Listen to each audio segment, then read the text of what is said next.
Hi everyone, welcome in. Thank you for visiting my channel. My name is Ark. I use they, them pronouns or pretty much any pronouns interchangeably. I mainly post on TikTok under Cappy Naps. Same username as here. I'm also on Instagram. That's more of a backup. It's not my favorite. I won't get into it. I wanted to talk today about mainly fat animals. I saw a video on my For You page that honestly pissed me off and sparked me wanting to make a video about this. I initially tried to post something. If you saw that on Instagram, no, you didn't. Just kidding. I did post it, but I deleted it like immediately because I realized I wanted to add a little bit more. I feel like YouTube is a more long form content type of platform. Full disclosure, I'm looking over to the right at my monitor because that's where my notes are. And yes, I did move my entire computer setup into my living room just for the backdrop and lighting. A little background about me. I have a master in social work, and when I was getting that, I went through a program for animal assisted therapy, and that's where I learned about things like the 5 freedoms and animal welfare. So I want to first list what the 5 freedoms are. This comes from the RSPCA knowledge base. I believe this is like Australian because that's where my VPN is. But they sum up the 5 freedoms, which are freedom from hunger and thirst, freedom from discomfort, freedom from pain, injury, or disease, freedom to express normal behavior, and freedom from fear and distress. I will link this article below, make sure that I'm doing my proper citations here, but that kind of describes just the overall approach to animal welfare that I have taken in my own personal life and that I see a lot of people maybe may not know about or practice. Dogs have been my favorite animal since childhood, and then when I got a little bit older, I started really liking cats. And then in grad school, when I was studying animal assisted therapy, I started looking into reptiles, something that I was never used to before. So I didn't grow up with reptiles. I didn't grow up with any animals, honestly. I grew up with dogs, neighboring dogs that I would hang out with in my backyard that were not my dogs, but I didn't grow up with animals. I did have a dog in high school. And the moment I went to college, my relatives gave the dog to somebody else, but I didn't have an animal of my own. So when I went to college, I ended up getting a leopard gecko named Sage. We have been together for like 3 years now. I say that like we're romantic partners, but Sage is literally my best friend. That first pet is definitely a different experience. This animal taught me so many things about life. I'm so grateful for her. I studied leopard gecko care for like a year before I actually got my gecko. And even before that, I studied care of other types of animals like crested geckos, bearded dragons, etc. And I decided leopard gecko made the most sense for my lifestyle and my like physical abilities to take care of an animal, as well as my financial means. Even then, a lot of the updated information about leopard geckos came out literally like 4 months after I got my gecko and had everything set up. I'm grateful that I had the financial means to update a lot of my stuff, a lot of the enclosure.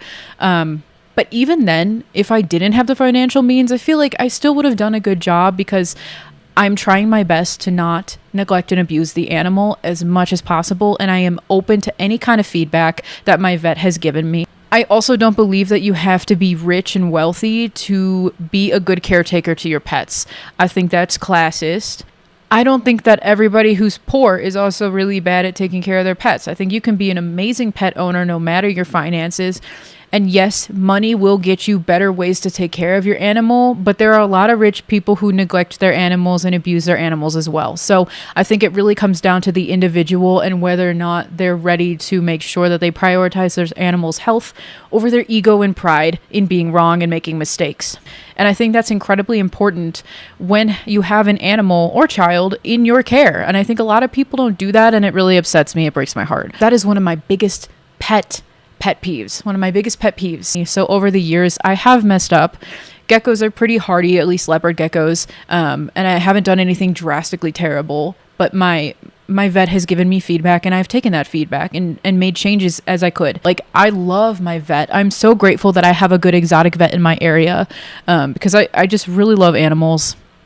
And I wish more people would care about them and understand that when it comes to like reptiles too, or fish, any kind of aquatics, they're not like just shelf decor. They're actual living beings, and they do feel. Human ego and pride should not be prioritized over our pets' health, safety, well-being, quality of living, and life in general. I've noticed that a lot of pet owners become defensive when someone suggests that their husbandry or their caretaking is not the best or not the most updated or even harmful. The main thing that I want to talk about is making animals fat. How we as humans talk about non-human animals, including our pets, does matter. Our experiences with pets are isomorphic. So this means that they tend to mimic what we experience in the real world with humans. Maybe you're hiking in the woods and you see a bird and it stops and it sits right in front of you and you just feel this wave of calm.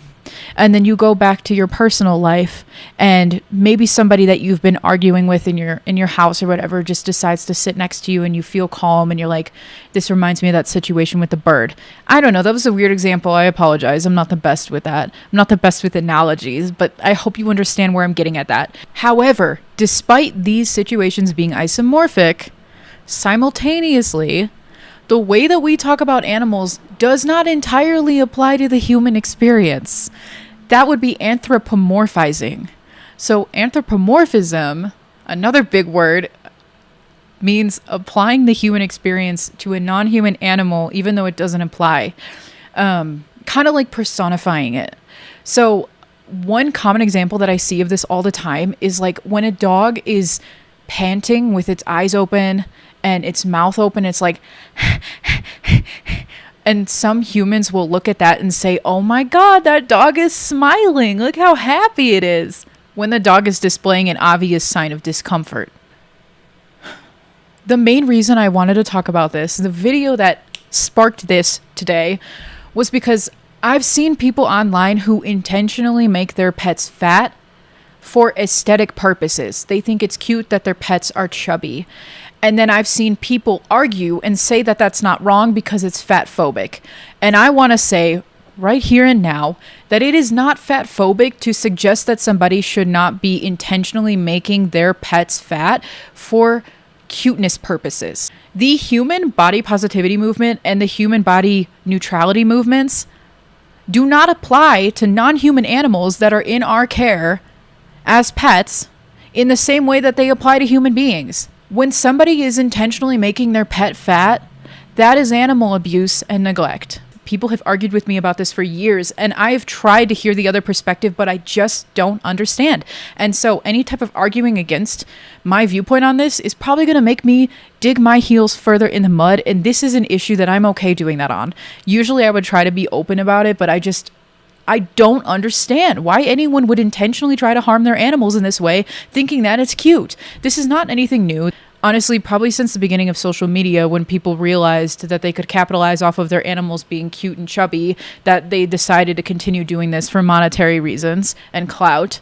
Intentionally making a pet fat by overfeeding it and under-exercising it can cause health issues to their organs, their bones and joints, their muscles, maybe their skin, and then maybe it'll lead to them needing medications or surgeries or shorten their lifespan potentially. I'm sure we all know somebody who had a dog that they claimed was super spoiled and that they overloved it to the point where it was super fat and probably needed surgeries and different types of medications and could like barely walk. I have known so many people have dogs like that. Not trying to stereotype, but it usually is like someone who is older and they live alone and they're quite lonely, and so they kind of overlove their animal to the point where it ends up needing medications and surgeries because it is overfed and underexercised and is just not healthy anymore.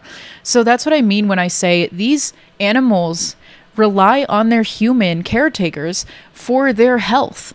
My gecko, for example, can only be as healthy as I let it be once we get past like its own nature and it's in the way that its body is. This is where it could also be anthropomorphic, because a lot of people think that if it's okay for humans to be fat and healthy, maybe their animals just also have a bigger body. And that could be true, but that's not what I'm referring to here. This is where I know that short form content wouldn't be good for this type of nuance to be addressed. When I talk about this being animal abuse, I am not referring to the people who just rescued an animal who's fat. I am not referring to the people who need to feed their animals more and under-exercise their animals because their animals need to gain weight. Or their animals who maybe gained weight for an unknown reason. It has health issues. I'm not referring to any of that. The keyword. Someone knocked on my door, and I don't get people knocking on my door at all. I don't get visitors. I'm literally shaking because I have PTSD. I don't even remember where I was going with that, so I'm gonna say that this is enough today, and I have started a conversation that I am just proud to get my word out there.